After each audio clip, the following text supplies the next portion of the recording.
Thank you very much, Hussein. I think that captures the breadth and length of the visit.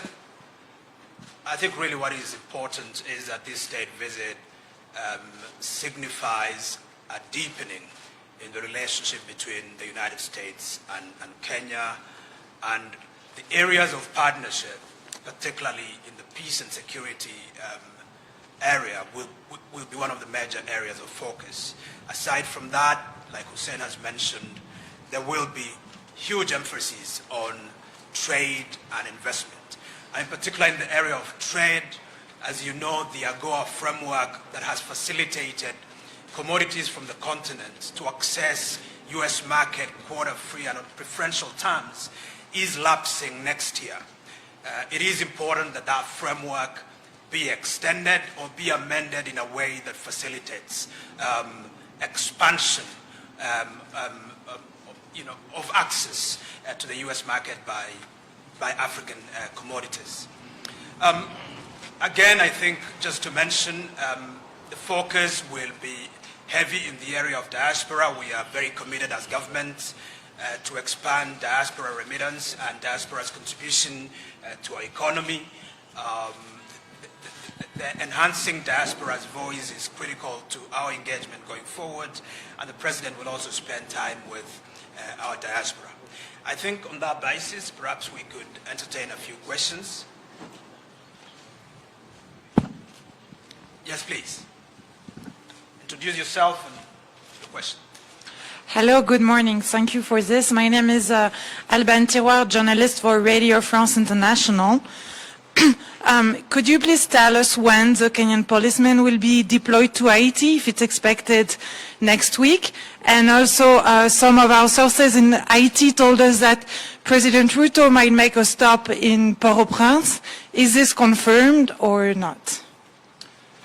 Well, as you know, the United Nations Security Council voted to establish the multinational security support mission to Haiti in November of last year. That resolution of the UN Security Council, it's called Resolution 2699, furthermore mandated Kenya to lead that mission. In the weeks or in the months that have followed, Kenya has been in preparatory mode, preparing for this mission. Of course, there has been significant changes on the ground, noteworthy amongst which was the termination of term of the former Prime Minister Ariel Henry of Haiti, but subsequent to his exit of power, there has now been inaugurated a presidential council and a national security institution and several other institutions that have been put in place pursuant to an accord that was arrived at a few months ago. In view of that, and in view of the decision of the courts in our republic, essentially guiding how Kenya should be able to carry out this deployment, a bilateral reciprocal agreement was entered into between Kenya and Haiti, which facilitates Kenya to be able to deploy. And we are in the process, or government is in the process of finalizing preparation to deploy. I can tell you for sure that that deployment will happen in the next few days, few weeks, but there is no chance at all for President Ruto to go down to Port-au-Prince, as has been alleged. Thank you very much. Yes, it's not in the schedule. All right. Next. Buenos dias. My name is Chazima from NTV. Now, the 7th review of Kenya's program with the IMF has been going on for some 6 weeks now, which is unusually long. What are these issues that are sticky at the moment? And are we expecting the President to meet with the IMF leadership in the USA? Thank you very much. We have, like you know, a very comprehensive program that is ongoing with the IMF. The critical issues around our discussions with the IMF presently relates to tax measures, and in particular with regard to revenue-raising measures that the government is proposing. Of course, you know that the finance bill is out in Parliament, and it's going through its own internal process. But because of the complexity of all these issues around tax revenue,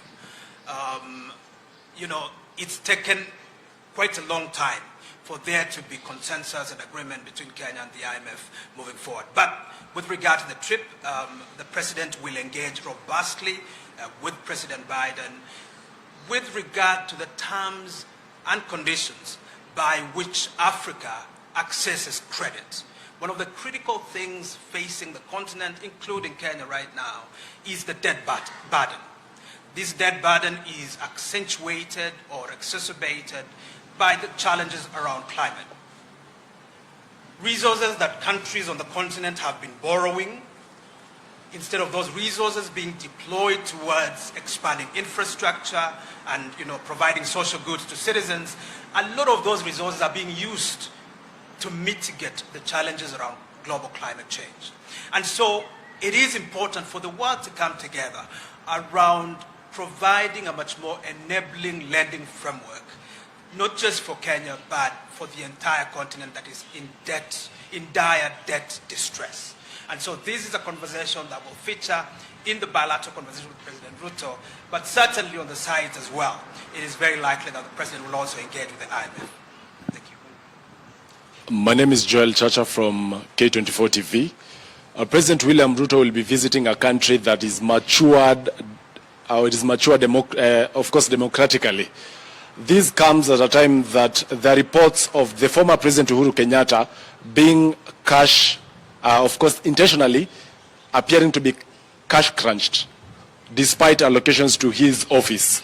This, of course, paints the current president in bad light. Would you like to address that and perhaps clear the air on the same? I think Kenya is a well-known democratic state. It has institutions, including institutions touching on budgetary allocations. The entire budgetary process takes a while. Citizens are consulted, they provide their input. Parliament is now taking charge of the process through the finance bill and the finance legislation. And so we do not, from the standpoint of the Foreign Office, we do not see anything to warrant any concerns regarding Kenya's democratic credentials. Kenya trusts and believes in the role of its former leaders. Its officers are supported in accordance to the law. And as far as we are concerned, we have seen nothing that the government has done to diminish the role of that office. But I'll allow my brother Hussein to speak to that issue later on. Any other question relevant to the visit? Yes.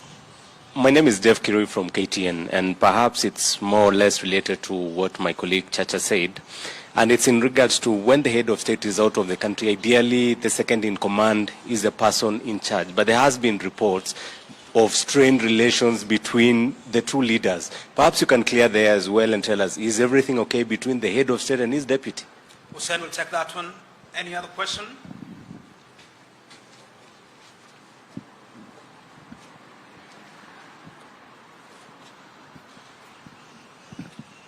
Thank you, Dr. Korir. My name is Gordon Hussein from the Star newspaper. Mine is twofold. One is regarding the visit by the President to the U.S. You have rightly indicated that we are undergoing debt strain, and also we have been battered by climate change, the floods and the rest. Could you indicate to the nation if the President is intending, in his engagement with President Biden, to ask for some sort of help and support in terms of grant or aid or even government-to-government loaning, because we know he's been quite a bit looking for money to help our country and to move forward. The second question regards the Kenyan who is in jail in Saudi Arabia, who is has been subject to quite media attention lately, and the family is distressed.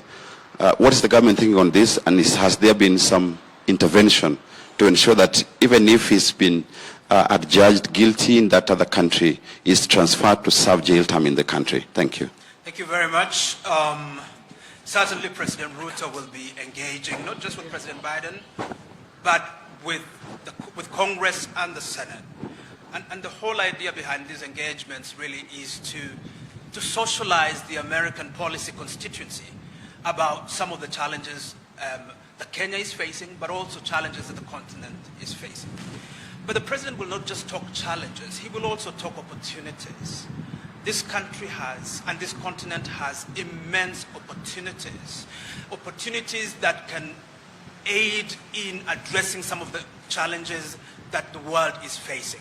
And so President Ruto will be seeking a package around trade and around investment. That's really our focus.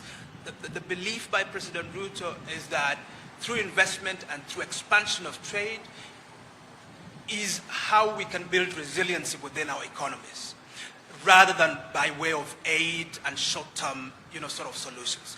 And so real focus will be on trade, investment, and accelerating our economic cooperation. On the matter of Steve Munyaho, I think you are aware that we have been engaging at the State Department. We have met with our colleagues in the Embassy of Saudi Arabia. We've met with the family. We've met with the Embassy of Yemen, from, whose citizen or whose national was the victim, in this case. And we're working together. It's a difficult case because the matter has already been adjudicated. It's taken a couple of years for it to be resolved, but we are confident that through diplomatic means and through further negotiation and engagement, we will be able to find a solution. Thank you very much. I'll leave it at that. Thank you. Thank you. Thank you, VS. I think there are two questions asked. Jeff, I don't know. My friend Jeff asked a question. I don't know if this is the appropriate place to ask this question. You've heard what we've been talking about and what the PS has said and some of the questions that are being asked. And what the president, the journey that the president has been working for the last, since he assumed office really, on climate action, on the debt crisis, and this is the big stage. He's been at different forums trying to address this not only on behalf of Kenya, but on behalf of Africa. So this is the big stage. I wouldn't want to trivialize it. I want us to stay focused on the state visit itself. But now that you asked anyway, about the deputy president and the president, to my knowledge, there is no issue, Jeff. And of course, the deputy president's office is an office with all the capabilities and competencies. If you want to ask any question or find out anything about the deputy president, they have all the capabilities, and you can find whatever information you need there. There's a second question on the matter of the office of the retired president. I think there are some issues that were raised in the media, and those are the issues that were asked by my brother from K24 and also Jeff. The thing is, there's an office complex in Nyari that has been used by previous president, the late President Mwai Kibaki, and he occupied that office for 9 years. It is very well known that the office is there, it is vacant, and President Uhuru Kenyatta can use that office as and when he deems fit to use it. As for the other matters about budget, there are channels and mechanisms to access budget and provisions in the office of the fourth president, and all those have been provided for officially for any official engagement. Okay. Hi, my name is Gatete Njoroge from Citizen TV, Hussein. My question is about the US trip, and some of the things maybe that Kenya is seeking to partner with the US. I don't know if we are also seeking, let's talk, when we go to Asia, we have seen the president talking about exporting labor. I don't know if that is some of the proposal maybe you'll be having to the US government. In the 60s, we remember we had the airlift programs where we saw thousands of Kenyans going to the US and they were getting scholarships, and they came back and served this country. Are those some of the opportunities that the government will be exploring when they go to the United States? Thank you, Hussein. Yes, Gatete. There is, of course, all this and much more on the table, and will be discussed. As I said, this is just an itinerary, giving you a rundown of what will happen. As the president goes to the state visit, a lot more will be announced. The airlift program is something that will be reflected upon, and yes, the announcements of, on partnership between Kenyan universities and their US counterparts, and that will actually be announced to that effect as far as exchange programs are concerned. But I can also take it. Yeah. But I think just to mention that Kenya and the US have been negotiating STIP, the Strategic Trade and Investment Partnership. This is an agreement that we are negotiating. It has about 11 chapters, and there is a whole chapter there on labor and labor migration. And we're having a very robust conversation around how the US can be able to open a window for Kenya, particularly under the H1 and H2, visa framework. And so it will form part and parcel of our conversation. Thank you very much. Thank you very much. I really appreciate it. Asanteni sana. Thank you.